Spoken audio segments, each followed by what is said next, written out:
You ask Tiger to solve. This deals with linear equations with one unknown. The final result is x equals negative 24 over 11.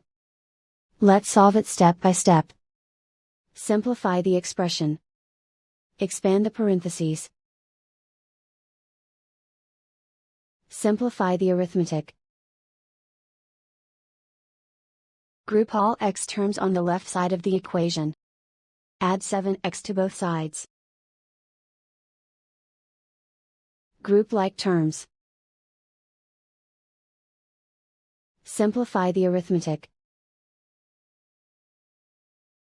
Group like terms. Simplify the arithmetic. Group all constants on the right side of the equation. Add 4 to both sides. Simplify the arithmetic.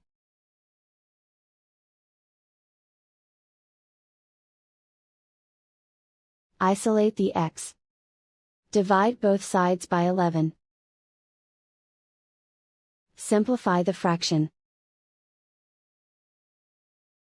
And so the final result is x equals negative 24 over 11.